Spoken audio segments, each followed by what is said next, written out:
Muy bien. El día de hoy vamos a tratar el tema de diarrea, tanto aguda como crónica, las cuales son patologías también frecuentes en el área de emergencia y en cualquier ámbito hospitalario. Y si es que esta diarrea se llega a identificar oportunamente tanto la etiología como las manifestaciones clínicas, el tratamiento se puede brindar también de la forma más rápida y precisa en el paciente. Como ya vamos a estar mencionando en algunos casos, no es necesario brindar ningún tipo de tratamiento antibiótico a un paciente, solamente con hidratación es suficiente, ya que el mecanismo de defensa de nuestro propio organismo lo que realiza es nos ayuda a combatir esos procesos infecciosos o esos procesos diarreicos, pero hay otros momentos en que sí necesitas brindar un tratamiento ya en base a una antibiótico terapia. Entonces continuamos. Vamos a recordar primero un poco de la fisiología intestinal. Y acá en la fisiología intestinal, lo que nosotros tenemos que recordar siempre es que todos los mecanismos de absorción del intestino, ¿sí? Principalmente el intestino delgado, y en dónde es que se absorbe la mayor cantidad de agua y cuánto de agua nosotros secretamos en todo un día. Entonces, vamos analizando acá y vamos viendo. Se dice que en la dieta, ¿sí? Aproximadamente la persona consume 1500 mililitros de agua en un día, ¿sí? Y como ya sabemos, todo esto empieza a nivel de ¿dónde? A nivel de la boca. Entre la boca, ¿sí? Entre la boca y el estómago no va a haber absorción. Ambos sirven como una función de paso en caso de la boca, el esófago y el estómago, el lugar en donde se va a hacer el primer paso del metabolismo, ¿sí? Aquí, como ya sabemos, actúa el ácido clorhídrico. Pero luego del paso del estómago, ya pasamos al duodeno. Y es en el duodeno donde, aparte de la dieta, van a ocurrir secreciones que permiten aumentar más el volumen de agua o de líquido a nivel intestinal.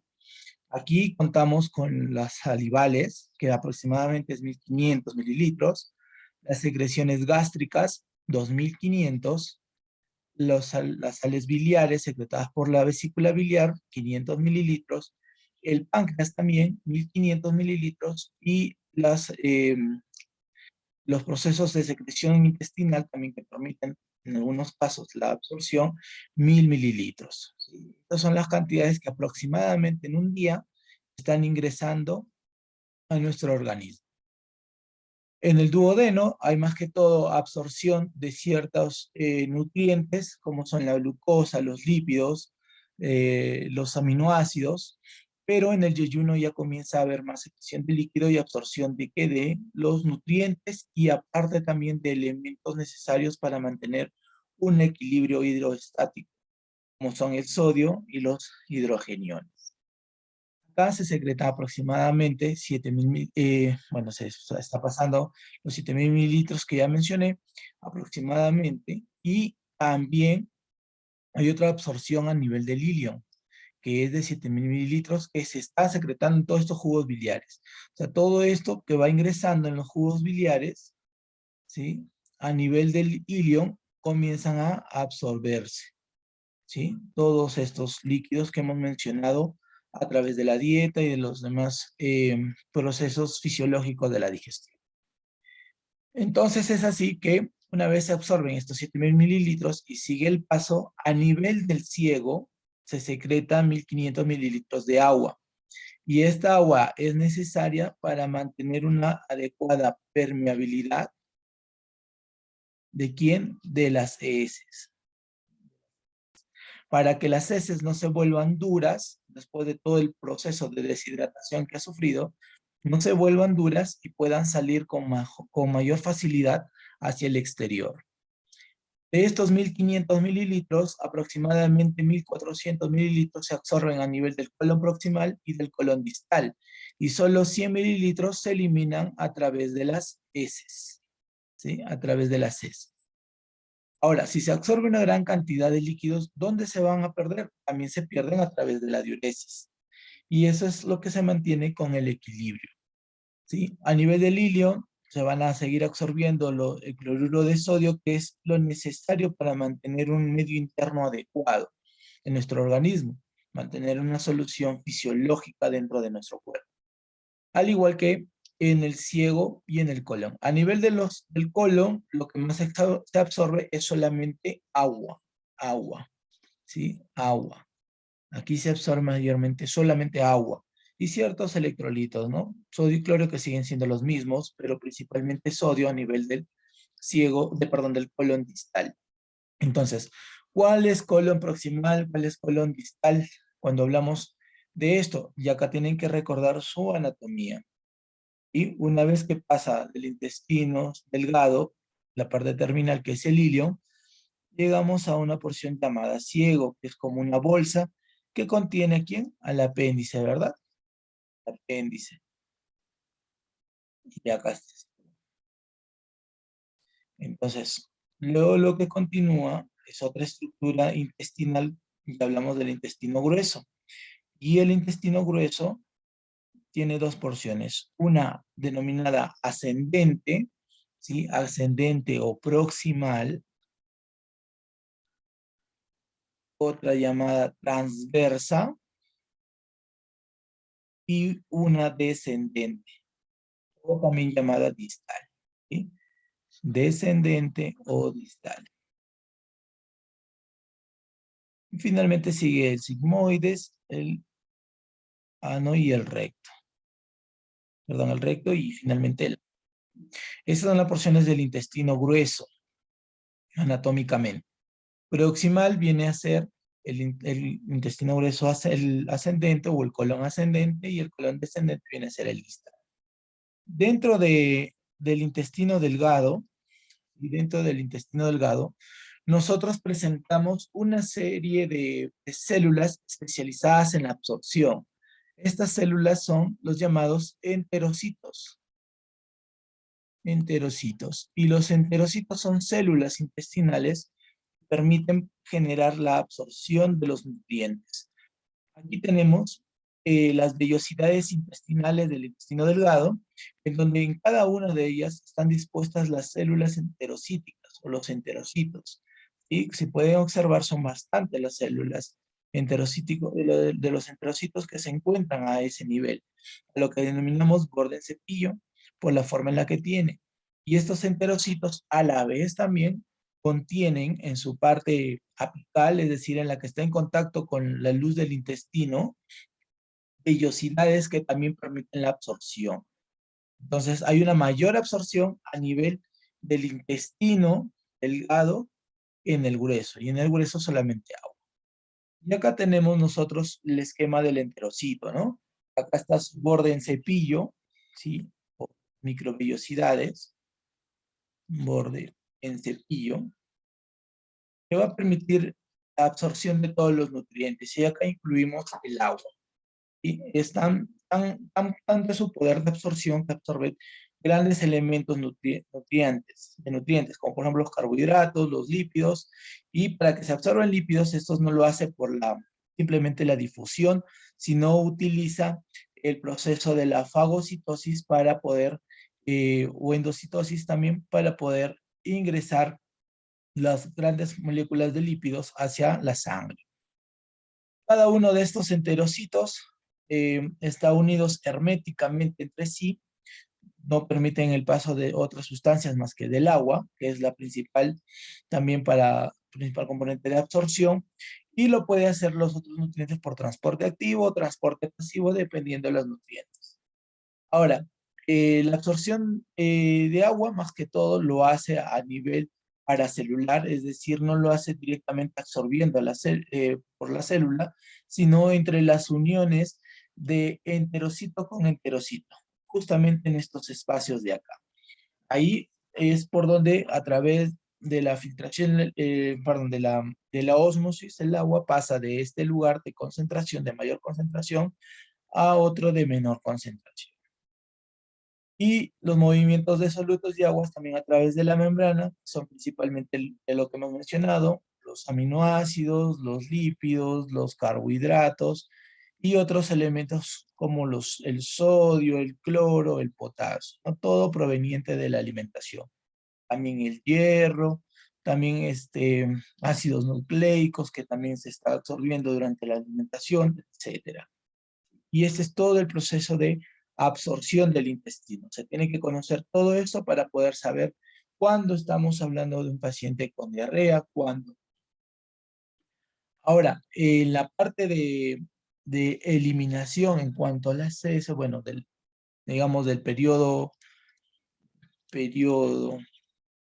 evacuatorio, se menciona de que la persona puede ir al baño entre 1 a 3 veces al día, ¿sí? Veces al día. Depende mucho de la dieta. Si es una dieta rica en fibra, las heces se van a poner un poco más blandas y va a evacuar 1 o 2 veces al día o hasta 3 máximo. La dieta es poca hidratada, no consume mucho líquido, lo puede hacer una vez por día o inclusive dejando un día. Depende mucho de la dieta que se consume. Y para esto, ya para hablar de las cantidades de líquido que se absorbe en nuestro cuerpo, también tenemos que mencionar otro aspecto normal de nuestro organismo que viene a ser el famoso balance hídrico. El balance hídrico. Ahora, el balance hídrico lo que hace es tomar el equilibrio entre el ingreso de agua,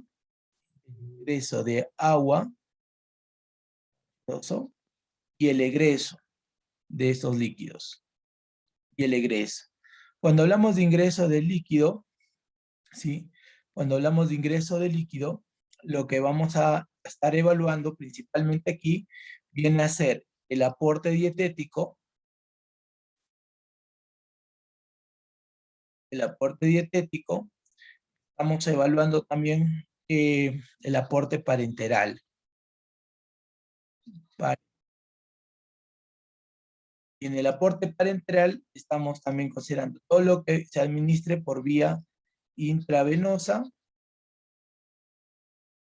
u por otras sustancias, otras vías, ¿sí? Como por ejemplo las intraóseas, a veces las mismas sondas de irrigación peritoneal, todo eso. Entonces, eso lo consideramos. Y otro aspecto importante es el agua metabólica. El agua metabólica que viene a ser por el proceso de la misma formación de energía a través del famoso ciclo de Krebs, que aporta ATPs, etcétera. Entonces, ahí también se está liberando agua. Y esa agua se considera como agua metabólica. Es en la parte de ingresos. Para la parte de egresos, se considera principalmente dos aspectos: la diuresis, es decir, la orina, y las deposiciones. En el caso de las deposiciones tiene una evaluación un poco más precisa si es que hablamos de deposiciones de tipo diarrea, ¿no? Que ya vamos a ver cómo es.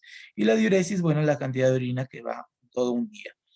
Y también si tenemos agua metabólica que se produce inconscientemente, también tenemos las famosas pérdidas insensibles, ¿sí? En donde nosotros perdemos agua sin darnos cuenta, sin notarlo.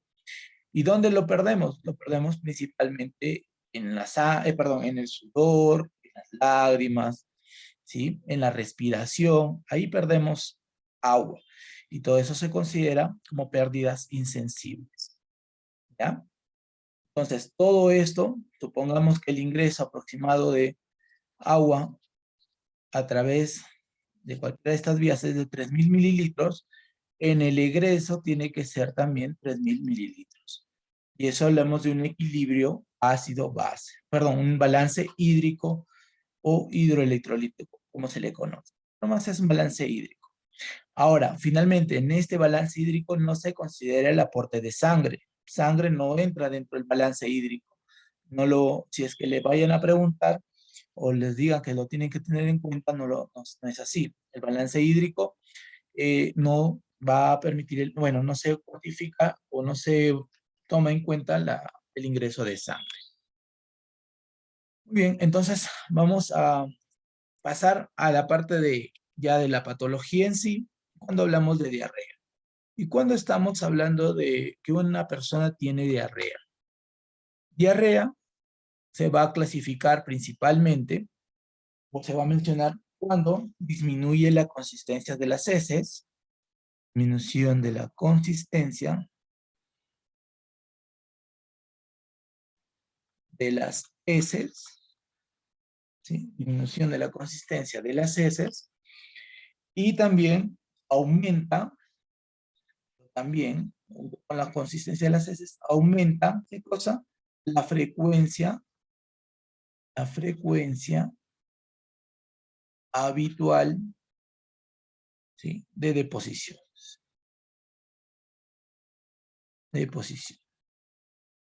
Esta es una definición conceptual. O sea, diarrea se define como la disminución de la consistencia de las heces, sean líquidas o acuosas, y aumento de la frecuencia de las deposiciones. ¿Correcto? Pero operacionalmente, o sea, si alguien te viene y te dice, ya, pero ¿cómo yo sé que es diarrea? Porque a veces disminuye también la consistencia de las heces si me voy 2 veces al baño. Entonces, se considera operacionalmente más de 3 veces, ¿sí? Al día de deposición líquida o acuosa, deposición líquida o acuosa, y cuya duración puede ser de entre semanas, días o inclusive meses, ¿sí? Inclusive meses. Y esto de acá depende de la evaluación. Pero diarrea en sí, más de 3 veces o deposiciones líquidas o acuosas en un día, ¿sí? Por un periodo de tiempo. Ahora, ese periodo de tiempo va a permitirme a mí también clasificar la diarrea en 3 tipos. En diarrea aguda, aquella que tiene una duración menos de 2 semanas, una diarrea persistente, en la cual la diarrea ocurre entre 2 a 4 semanas de duración, y una diarrea crónica, en donde el periodo en el que las frecuencias diarreicas se está presentando son más de 4 semanas. Algunos consideran más de 3 meses. ¿Sí? Más de 3 meses. Normalmente la diarrea aguda, en un 90%, viene a ser de causa infecciosa. ¿Sí? De causa infecciosa. Cualquier patología que invada al torrente intestinal. El 10% ya se considera una diarrea de origen farmacológico por algunas toxinas de bacterias o por procesos isquémicos, pero eso es en un 10%. La diarrea persistente usualmente es infecciosa, acá predomina más que todos los parásitos en vez de las bacterias, pero también pueden haber otras bacterias o inclusive hongos que puedan estar generando este tipo de diarrea. Y acá pues tenemos la Giardia, que es un parásito, Clostridium difficile, que es una bacteria, eh, se me fue el nombre, Enterobiosis histolítica también igual, la Cryptosporidium, que es un hongo, o el Campylobacter jejuni, que también es una bacteria. Y en cuanto a la diarrea crónica, más que todo ya deja de ser principalmente infecciosa y tiene otras causas. Esas causas más que todo tienen que ver con la motilidad intestinal o procesos inflamatorios crónicos del intestino. Y acá podemos encontrar diarreas secretoras, que principalmente son líquidas, osmóticas, en donde vamos a encontrar agua y electrolitos, o estatiorrea. Estatiorrea es presencia de grasa a nivel de las heces. Usualmente no es infecciosa, tiene que ver con un proceso inflamatorio. Y acá la clasificación de Bristol, lo que me permite a mí es identificar el tipo de heces que está presentando la persona, considerando el tipo 3 y 4 como normal, ¿sí? Cuando las deposiciones son duras, ¿sí? Duras, pero siguen siendo como una salchicha, aparentemente lo compara, hay un ligero estreñimiento, pero si las deposiciones son cortantes y a la vez son duras, como pelotas, esta se considera como un estreñimiento importante, es decir, un estreñimiento ya severo, ¿no? Y lo mismo, cuando las deposiciones disminuyen en consistencias, que pueden ser masas pastosas o pueden haber fragmentos pastosos o inclusive ser diarrea así acuosa, la que se conoce comúnmente, se consideran tipos de diarrea. Y esto también se tiene que evaluar junto con las veces de deposición para poder clasificar la diarrea con lo que se está presentando el paciente. Esto de acá. Y en cuanto a los mecanismos patogénicos de la diarrea, vamos a ponerlo acá. Los mecanismos patogénicos. Se van a considerar 4 mecanismos. Primero, tiene que haber una invasión, ¿va? Actividad. Hablamos de la diarrea ya aguda y persistente. ¿Sí? Acá hay una invasión ¿de dónde? De la mucosa intestinal. De la mucosa intestinal. ¿Sí? Comienza a proliferar las bacterias o el parásito, el hongo a nivel de las microbiosidades del enterocito. Luego de ello, hay una producción de citocinas. Producción de citotoxinas, perdón. Citotoxinas. Y esta producción de citotoxinas lo da principalmente a ciertas bacterias, no todas, ciertas bacterias que a las finales lo que van a producir es un daño directo al enterocito. Tercer mecanismo viene a ser la producción de enterotoxinas.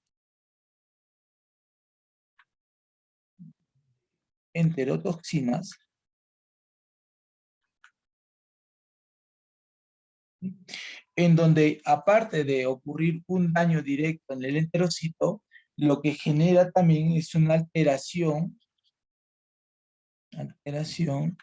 en la absorción, ¿sí? Y el enterocito puede verse dañado, pero puede seguir absorbiendo. En cambio, con la producción de enterotoxinas ya no. Aparte de lesionar o matar al enterocito, también hay procesos de alteración en la absorción. Y finalmente, lo que va a generarse es una adherencia de la superficie mucosa del intestino. Adherencia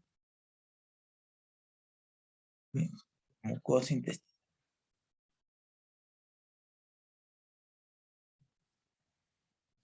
Fija, los microorganismos ya se acoplan tanto al enterocito, que después de ocurrido la adherencia, lo que sigue a ella es la atrofia de microbiosidades. ¿Y cuando hablamos de atrofia?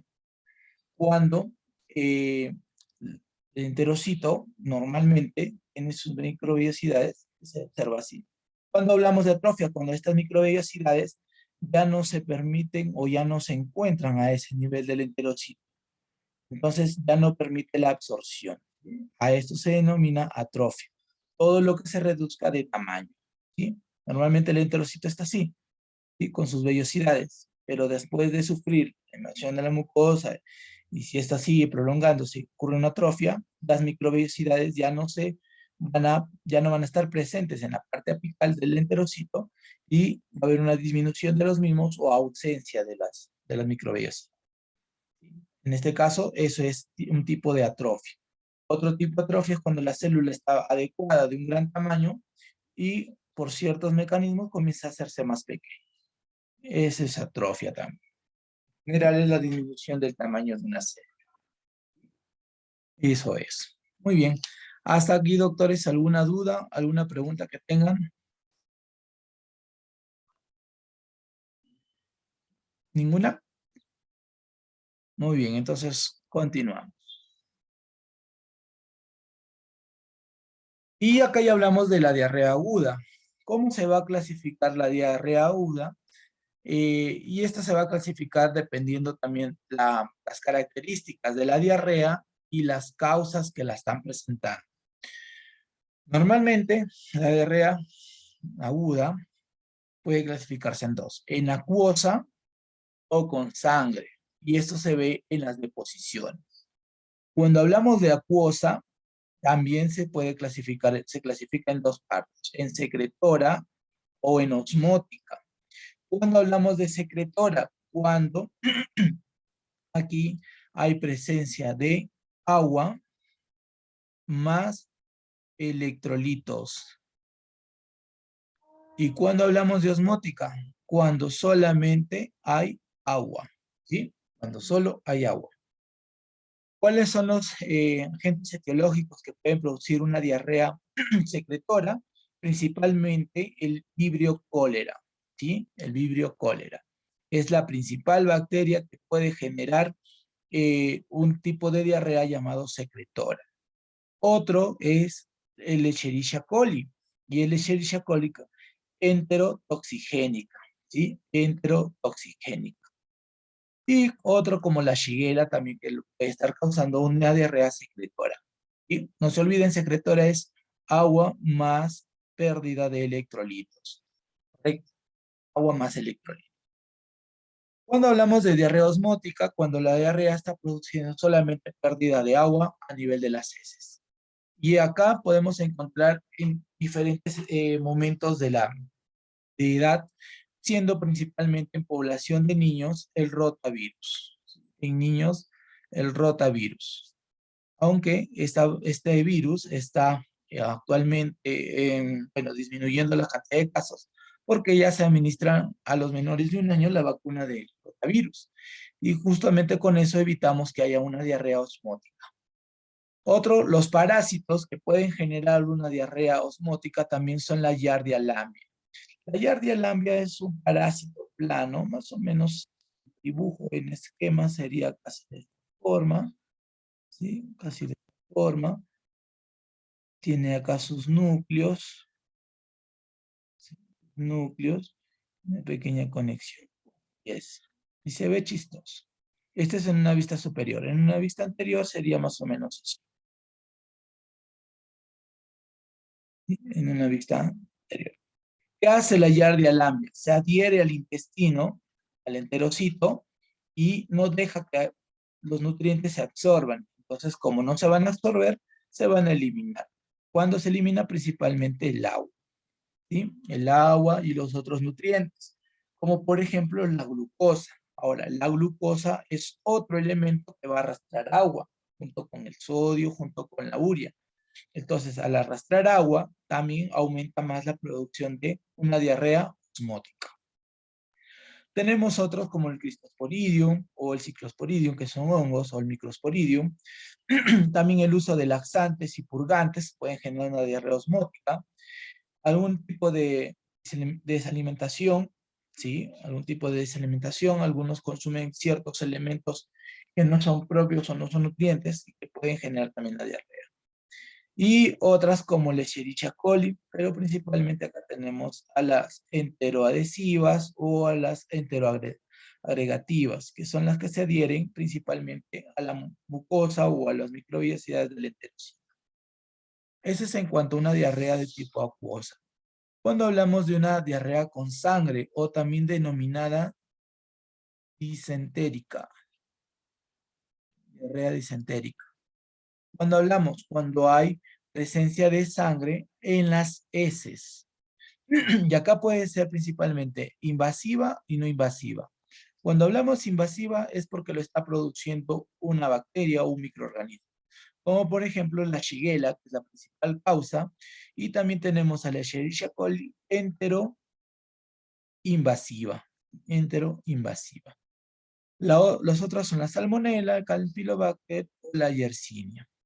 Y las no invasivas, ya acá hablamos de las, principalmente de toxinas, tenemos acá la Escherichia coli enterohemorrágica, principalmente, y el Clostridium difficile. Más que todo para conocer un poco el cuadro de clasificación de las diarreas. Entonces, para recapitular, una diarrea puede clasificarse en acuosa, ¿sí? O disentérica. Y en la acuosa podemos tener las secretoras o las osmóticas, mientras que en la disentérica puede ser invasiva y no invasiva. Y acá ya tenemos un cuadro de las principales agentes etiológicos que pueden conllevar a una diarrea aguda. Y este cuadro es importante que lo conozcan porque no solamente lo van a ver hoy en la clase o en este ciclo durante su desarrollo, sino también lo van a ver casi toda su vida, al menos si se dedican en la parte de emergencia.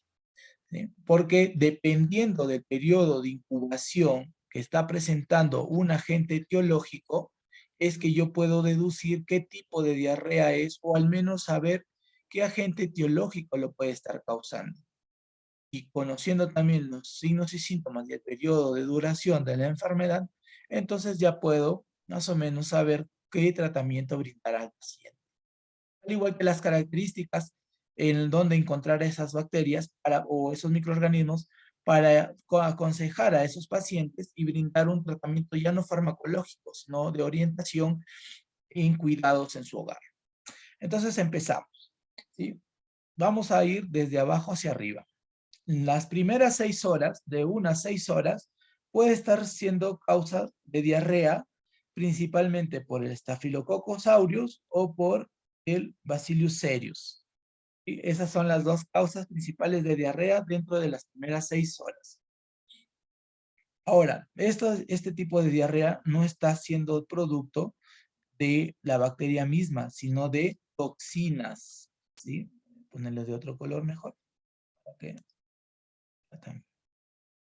Acá, toxinas, ¿sí? Principalmente toxinas. La persona comienza a alimentarse, ¿sí?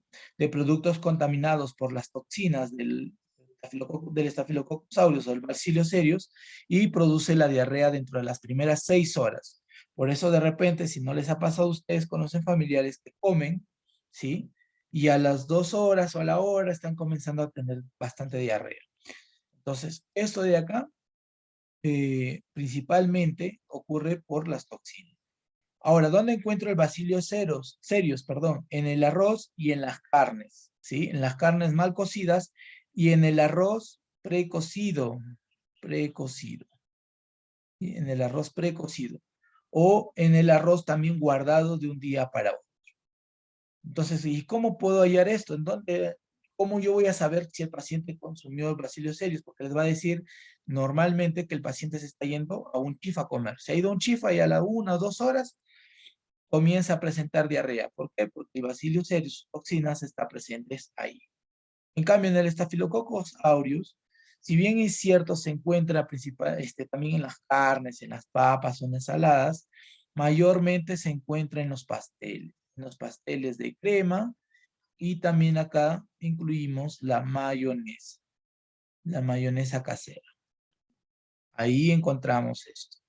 La normal que dura son 24 horas, de 24 puede durar inclusive hasta 48 horas, para el caso del Staphylococcus aureus, y los síntomas son náuseas y vómitos súbitos y la presencia de la diarrea. Aquí la diarrea principalmente es una diarrea acuosa, ¿ya? Una diarrea acuosa puede ser secretora, puede ser osmótica, pero eso es en el transcurso de las horas va a comenzar a disminuir. No necesitan acá más otro tratamiento que simplemente la hidratación. Acá el paciente solamente con hidratación, y una buena hidratación, se puede compensar, nada más, ¿sí? Una buena hidratación.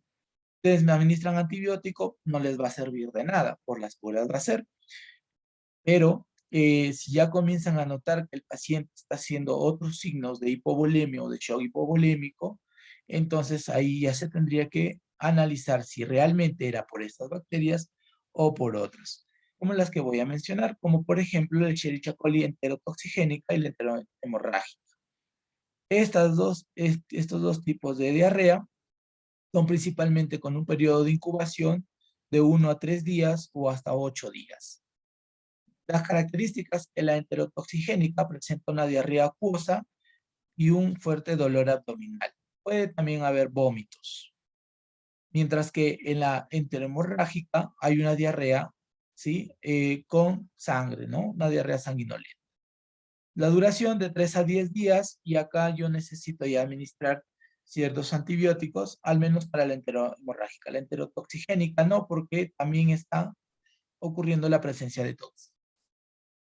¿Dónde encuentro yo la enterohemorrágica? Principalmente en las carnes, en la leche, en las frutas mal lavadas, en las verduras también mal lavadas, o en agua contaminada, ¿sí?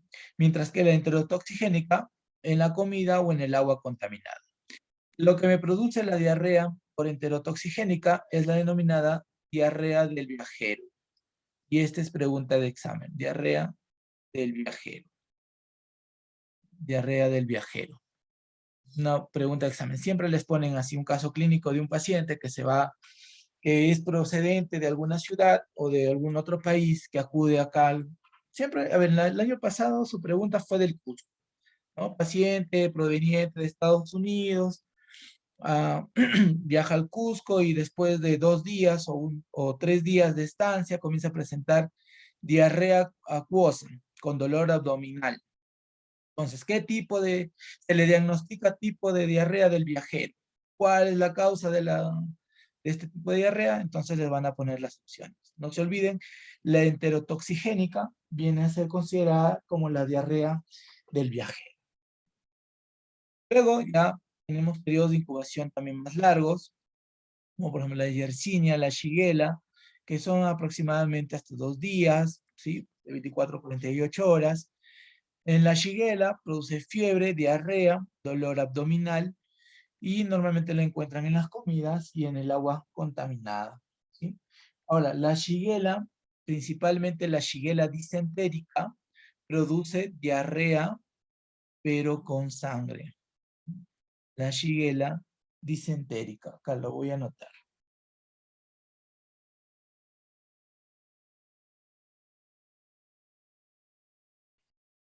Disentérica, ¿sí? La diarrea por Shigella disentérica produce con sangre.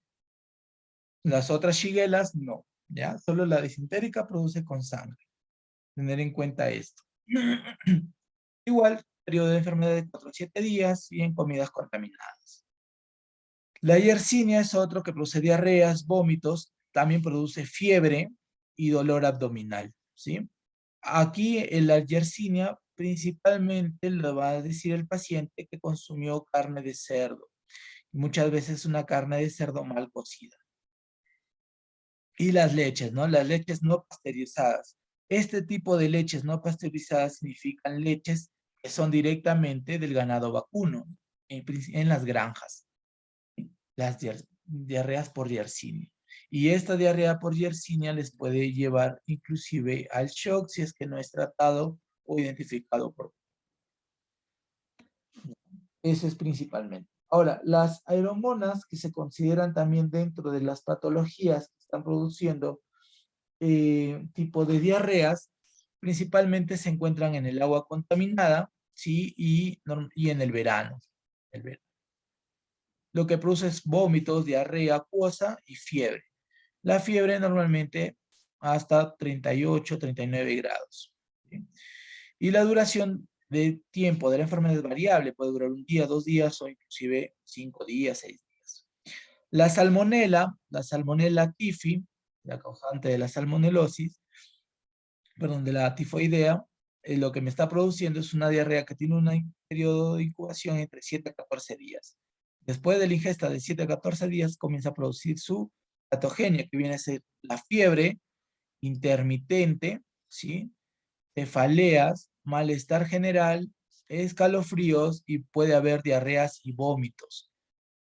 ¿Y dónde encuentro mayormente la salmonela? ¿Cómo yo me contamino? Sí, principalmente cuando consumo huevos de aves o las mismas aves contaminadas, ¿sí? El agua, que puede ser también de casa o callejera, cualquiera de los dos, en esos son los lugares o los medios de incubación.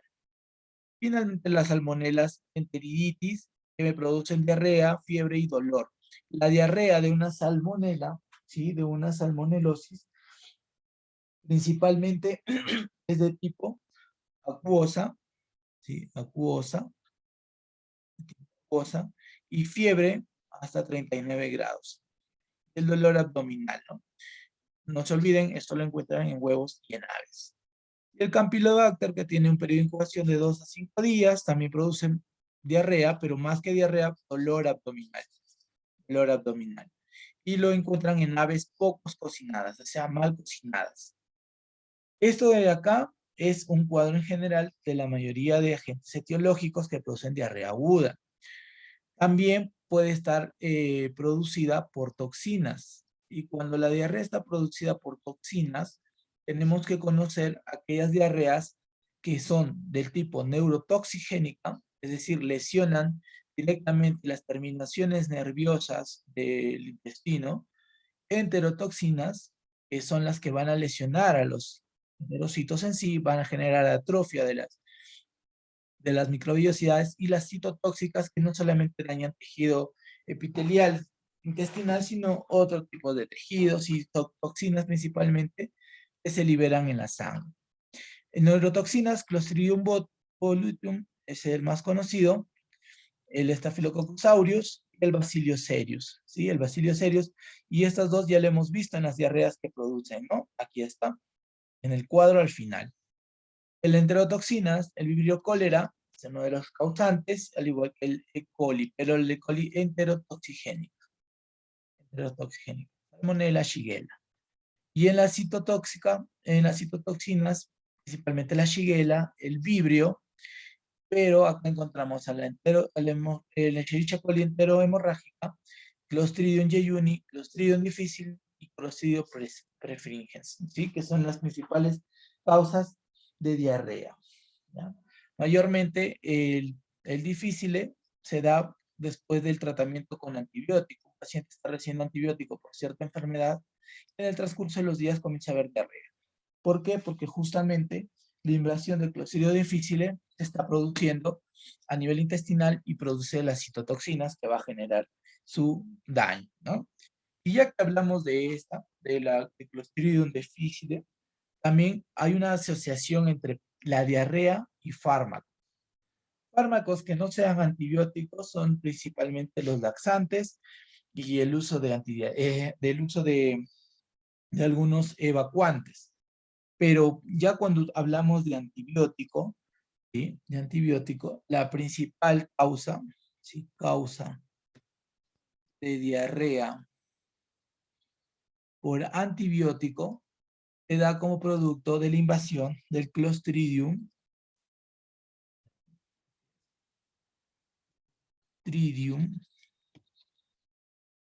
difficile. Clostridium difficile. Y esto se da principalmente si se utiliza antibióticos de amplios espectros, es decir, que arrasen con casi todo tipo de bacterias, incluidos los de la flora intestinal normal. Aquí, ¿qué antibióticos tenemos? La clindamicina es la principal causa, clindamicina, cuando se utiliza por periodos muy largos, más de 5 días. ¿Qué más? La ampicilina.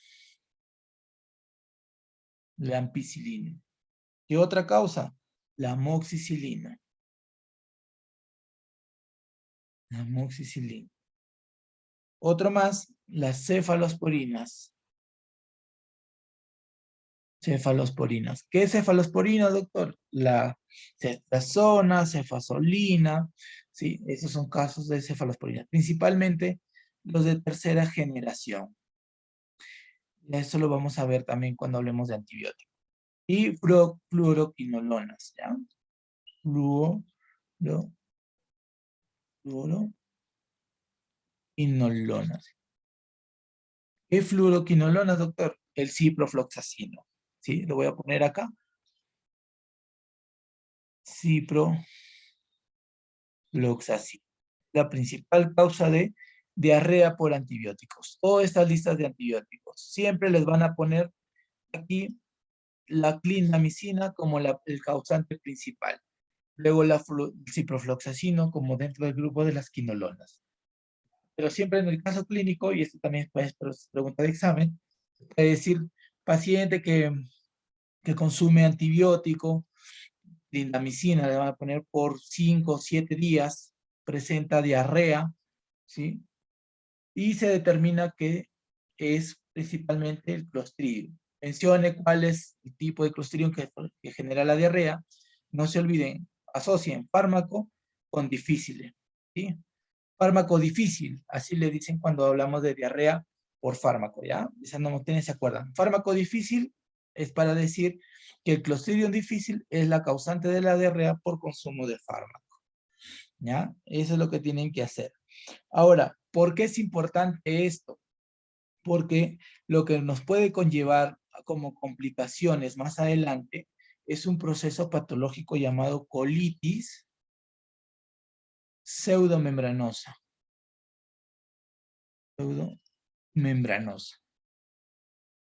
Entonces son una inflamación, ¿sí? Del colon, principalmente de la estructura membranosa o mucosa del enterocito, y que puede generar problemas tanto intestinales como sistémicas.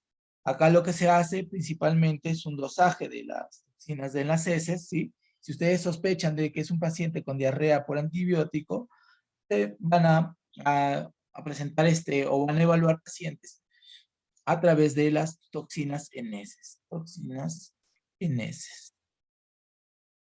De tal forma en la que ustedes van a evaluar, ¿sí?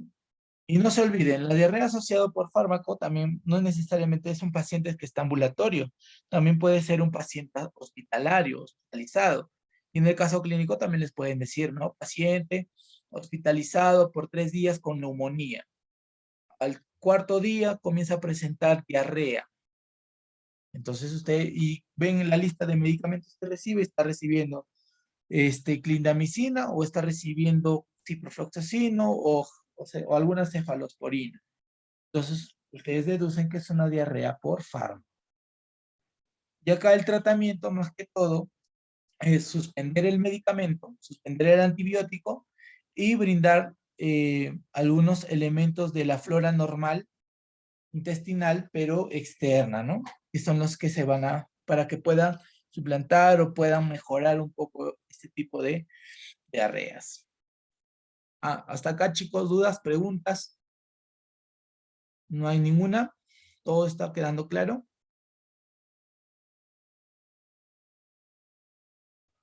Muy bien, entonces continuamos. En la parte ya de diarrea, principalmente vamos a hablar en este capítulo, bueno, en esta parte de la diarrea causada por el vibrio cólera. El vibrio cólera o la famosa epidemia del cólera, en epidemia del cólera, ocurrió principalmente acá en el Perú, y hablamos una pandemia prácticamente, porque también los pacientes afectados eran de Ecuador, de Perú, de Chile. Hablamos de más o menos inicio de los 90. En el 91, 92, ¿sí? Comenzó a aparecer esta pandemia. 1991, 1992, ¿sí? Esta diarrea del cólera tiene la característica que produce una diarrea, ¿sí? Osmótica, pero también secretora. O sea, no solamente te bota agua, bota electrolitos, principalmente el sodio y el cloro, principalmente esos dos electrolitos. ¿Qué más produce la diarrea? La diarrea como manifestación clínica, lo voy a poner acá abajo, como manifestación clínica,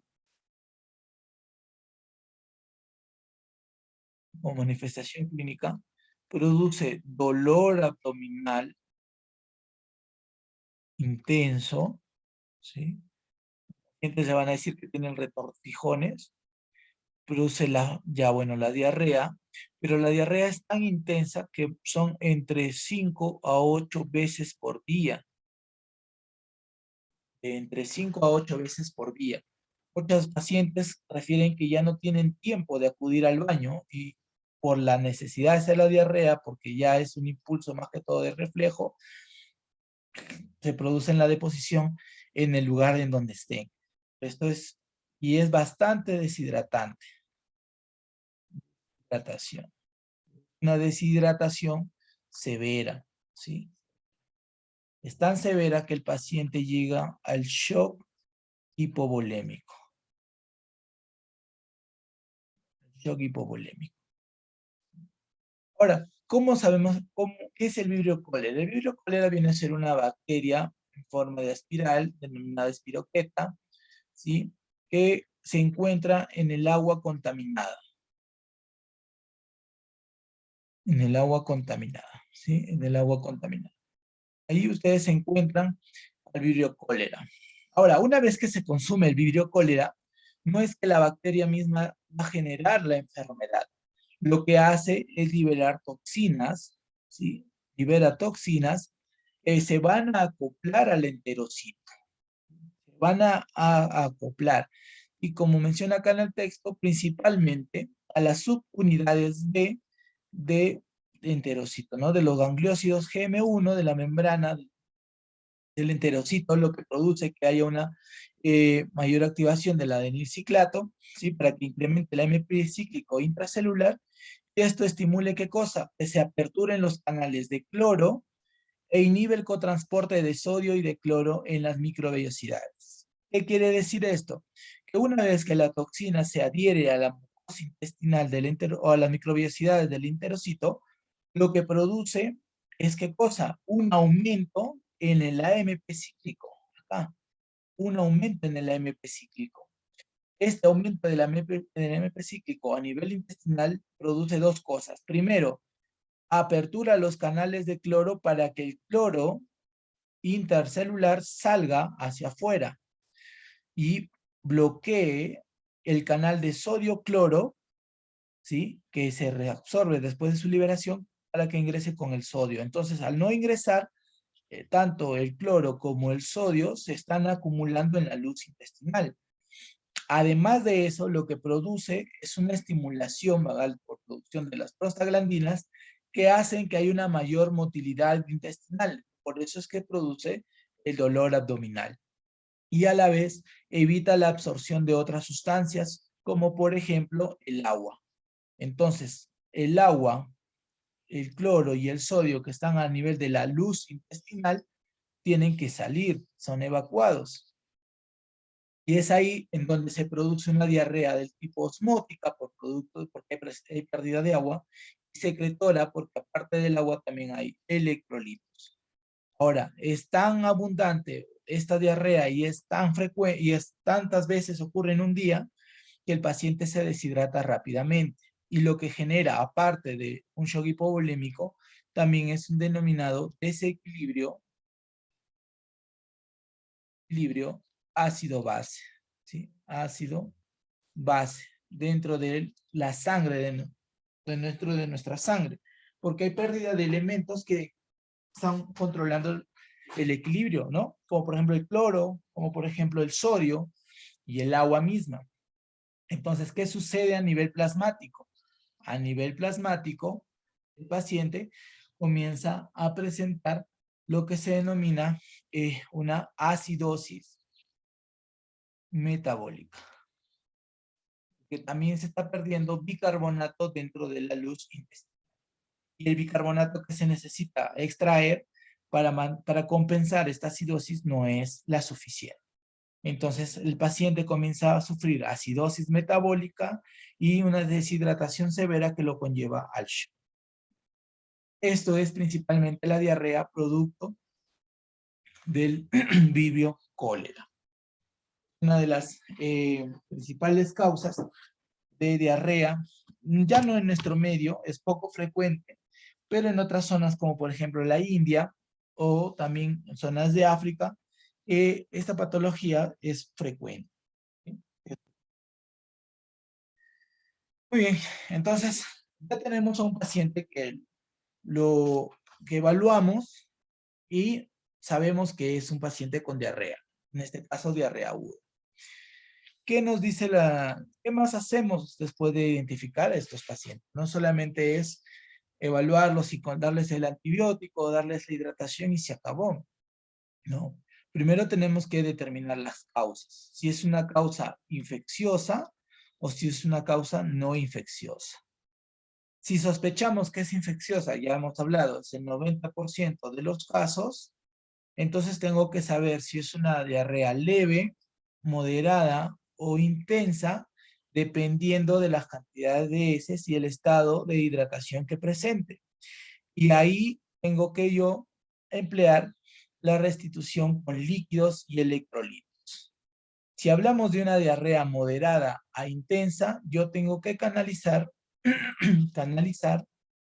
una vía periférica, es decir, un suero, e hidratar. Si es leve, basta con restitución oral. líquidos orales, siempre y cuando el paciente tolere, porque muchas veces viene también con vómitos. Si viene con vómitos, una vía periférica. Puede tolerar la vía oral, entonces solamente se le da líquidos para que lo consuma. Después de ello tengo que seguir evaluando. Si el paciente muestra resolución del problema, se va de alta.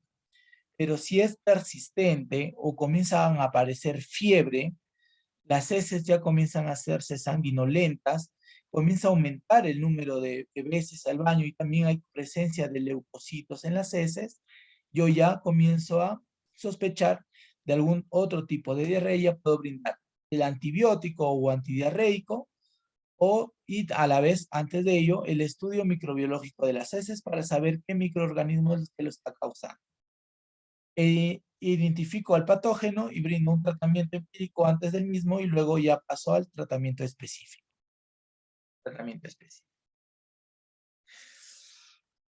Ahora, en cuanto al tratamiento va a depender de la causa. Hemos hablado que del Staphylococcus aureus, ¿sí? Del Staphylococcus aureus y del Bacillus cereus, del Bacillus cereus, no necesito yo administrar grandes cantidades, bueno, no necesito administrar antibióticos, basta con la hidratación. Con la buena hidratación y observación. Hidratación y observación. ¿Qué más? En los pacientes que sí necesito como antibiótico tengo que utilizar los que son de amplio espectro. Y acá nosotros tenemos principalmente, ¿a quién? Tenemos al ciprofloxacino, tenemos al metronidazol,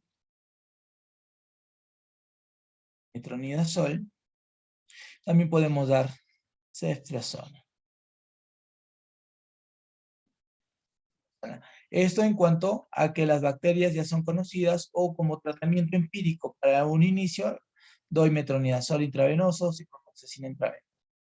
¿Sí? Mayormente se utilizan esos antibióticos. Ahora, ¿qué sucede si es por parásito? Entonces, si yo yo observo que es una diarrea por parásito, yo tengo que administrar obviamente el antiparasitario. Y acá mayormente se utiliza el mebendazol. Mebendazol o en su defecto albendazol. ¿Sí? Y el tratamiento es por 2-3 días. ¿Sí? Hasta el tercer día ya se puede evaluar. ¿Qué más? ¿Qué otro tipo de tratamiento brindo al paciente? La hidratación. En cuanto a la hidratación, yo tengo una hidratación que es administrada por vía oral y acá hay un sinfín de elementos, pero los principales y uno que damos en el MINSA son las sales de rehidratación oral, SDO, ¿sí? Sales de rehidratación oral. Y esto de acá es un sobre que viene y lo disuelves en 1 litro de agua y se le das a beber al paciente. Contiene electrolitos y también contiene bicarbonato para poder compensar el desequilibrio hidroelectrólico. O si no, los famosos electroral, ¿no? Electroral. Famoso electroral. Pero si tengo endovenoso, ¿sí? Intravenoso, usamos principalmente acá suero fisiológico, cloruro de sodio al 9 por 1000 mililitros, y el goteo que se administra va a depender de la pérdida de volumen, ¿sí? Puede ser administrado medio frasco, 1 frasco, 2 frascos, depende del estado de hidratación del paciente y de cómo estés hemodinámicamente. Otra de las sustancias que tenemos son las famosas soluciones polielectrolíticas, que contiene, aparte del suero fisiológico, electrolitos como por ejemplo el sodio, cloro y potasio. Y podemos complementarlo con dextrosa, ¿sí? Con dextrosa al 5% para poder compensar la pérdida energética el paciente por la diarrea, la deshidratación misma, ¿sí? Más electrolitos, ¿no? Adicionales a ellos, electrolitos como son el sodio y potasio que se le administran en este frasco y se le perfusiona. La perfusión continua hasta que el paciente recupere el estado de hidratación normal, no haya problemas hemodinámicos y a la vez también presente tolerancia oral, ¿sí? Tolerancia oral. Y eso es con cuanto a la hidratación del paciente. Ese es el manejo que se le da a todo paciente. Ahora, si les piden a ustedes métodos diagnósticos para poder evaluar una diarrea, ¿sí? El diagnóstico para poder saber, ¿no?, cuál es el agente etiológico, lo que se hace es el estudio de heces. En las heces, el principal es el coprocultivo.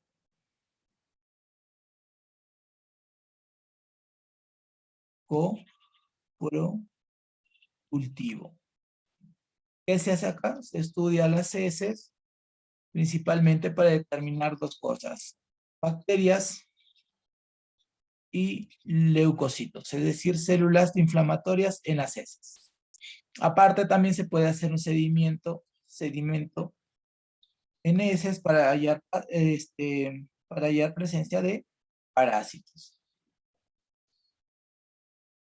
Es necesario hacerle a todo paciente un hemograma que nos orienta más o menos a saber cómo está produciéndose la respuesta del sistema inmunológico. ¿Sí? Si es bacteriano, vamos a ver predominio de polimorfo nuclear. Si es parasitario, encontramos eosinófilos aumentados, etc. Y también podemos hacerle acá en el estudio, si es que ya estamos sospechando de que es una diarrea por toxinas, podemos hacer un hemocultivo. Un hemocultivo. Y eso es en cuanto a diarrea. Y pasamos a diarrea crónica. Cuando hablamos nosotros de que un paciente tiene diarrea crónica, hablamos cuando esta persona ya tiene la presencia de la diarrea. Sí, vamos a escribirlo bonito.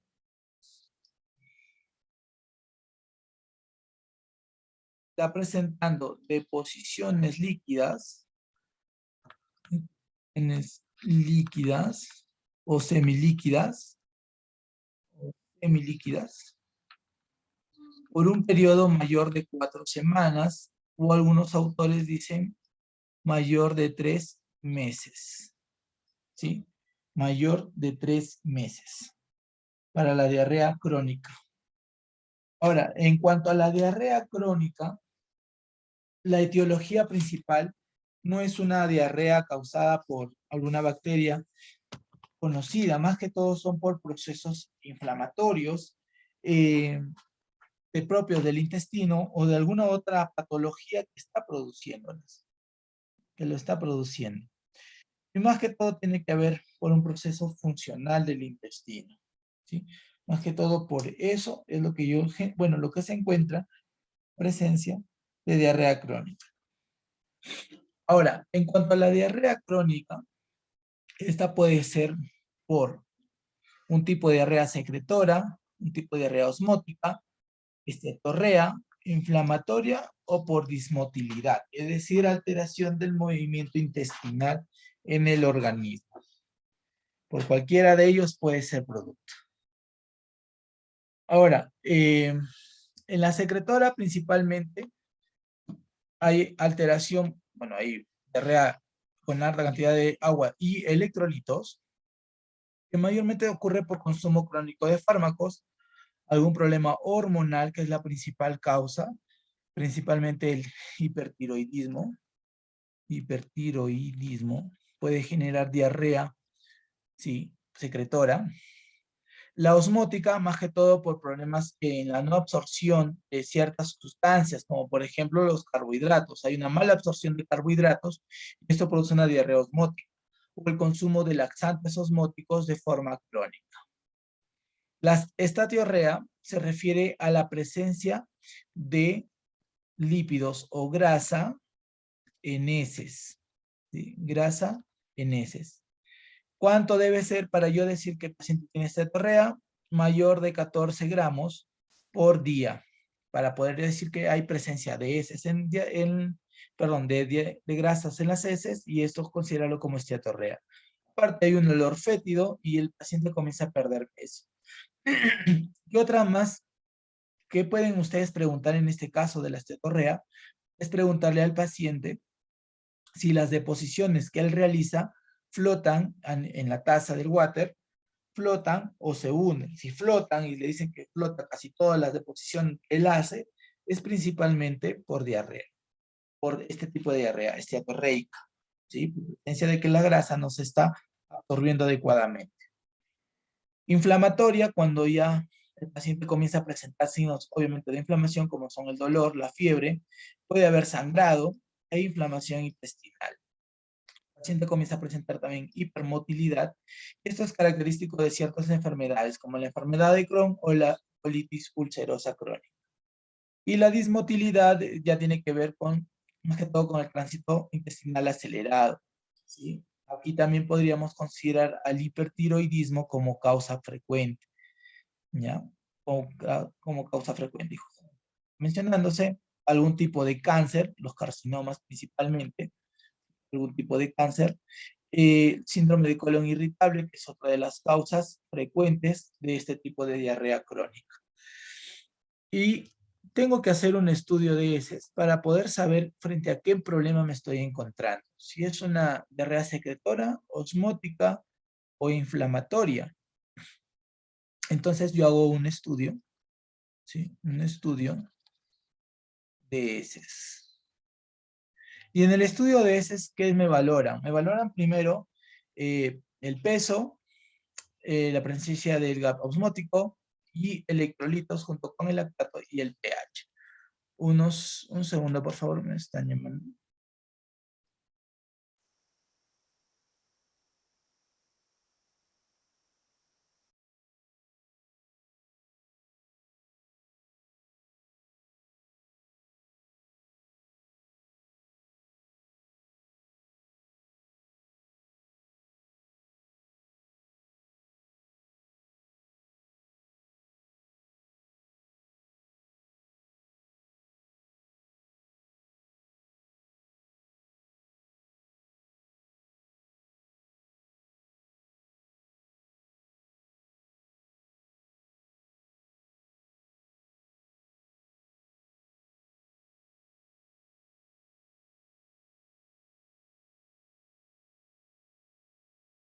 Muy bien, disculpen.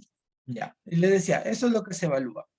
Si el peso es mayor de 1000, ¿sí? 1000 gramos por día, se está considerando que es una diarrea secretora.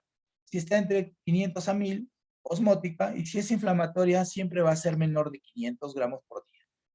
El GAP osmótico principalmente está presente en la diarrea de tipo osmótica. En la secretora es negativa, y en la inflamatoria puede ser negativa, puede estar dentro de rangos normales. Igual la presencia de electrolitos. ¿Dónde encuentro yo principalmente electrolitos? En la diarrea secretora, ¿sí? Yo encuentro ahí cloro, encuentro sodio, potasio y bicarbonato. En lo demás no encuentro nada, salvo en la inflamatoria, que puede haber sodio y cloro dentro de la misma, pero potasio y bicarbonato no. ¿Dónde encuentro lactato dentro de las heces? Principalmente en la osmótica. Y el pH de la diarrea secretora es alto, ¿sí? Mientras que en las osmótica y la inflamatoria es bajo. Y es como yo puedo identificar la presencia de las heces, bueno, de las características de las heces, ya es características de evaluación un poco más precisas, en las cuales yo ya puedo saber qué tipo de diarrea me encuentro, ¿no? Frente a qué problema estoy y qué es lo que puedo hacer. Y esto más que todo es con diarrea crónica. Y estas son las causas de los diferentes tipos de diarreas crónicas. Hay un sinfín también de causas que pueden estar produciendo. Principalmente acá, si hablamos de inflamatoria, la enfermedad de Crohn es una de ellas, la colitis isquémica es otra. En la osmótica, la insuficiencia pancreática o el sobrecrecimiento bacteriano, pero forma crónica, no aguda. En la secretoria, un carcinoide puede estar causando ¿sí? El problema de la enfermedad. El síndrome de Zollinger-Ellison, que dentro de ello también se cursa un proceso inflamatorio intestinal y produce la diarrea. Y alteración en la motilidad, el intestino irritable, el hipertiroidismo como una de las principales causas, o en algunos pacientes que se les hace vagotomía, ¿no? Se hace una resecación del nervio vago en ciertas partes, puede ser profiláctico, puede ser accidental, dentro del quirófano, que puede conllevar a generar este problema. Y aquí tienen todo un cuadro de las tipos de diarreas crónicas que se están produciendo. Estos cuadros ustedes normalmente lo van a encontrar en el libro del Farreras. ¿Sí? En el libro del Farreras.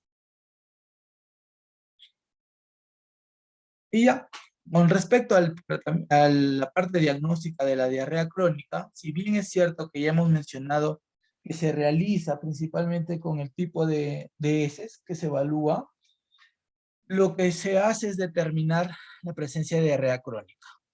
Es más de 4 semanas, la historia clínica es compatible con el examen físico, ¿sí? Entonces, si estoy frente a este problema de diarrea crónica, yo tengo que saber si es funcional, ¿sí?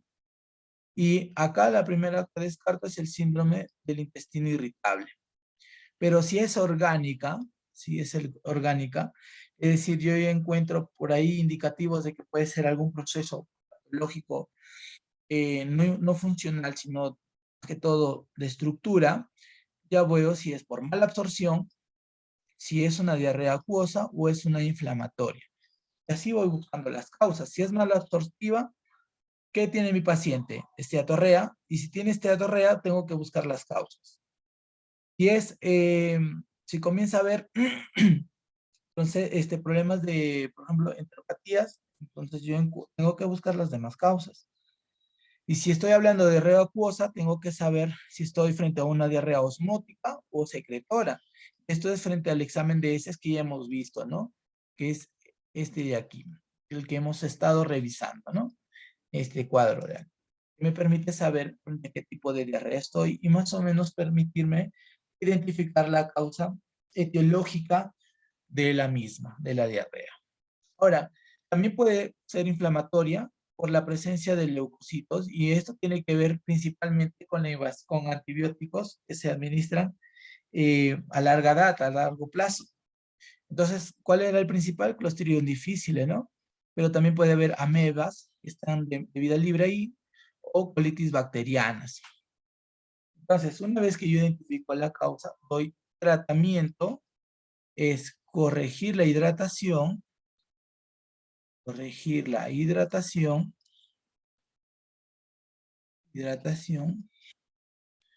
y también lo otro, actuar frente al agente causal. Si hablamos de una diarrea por hipertiroidismo,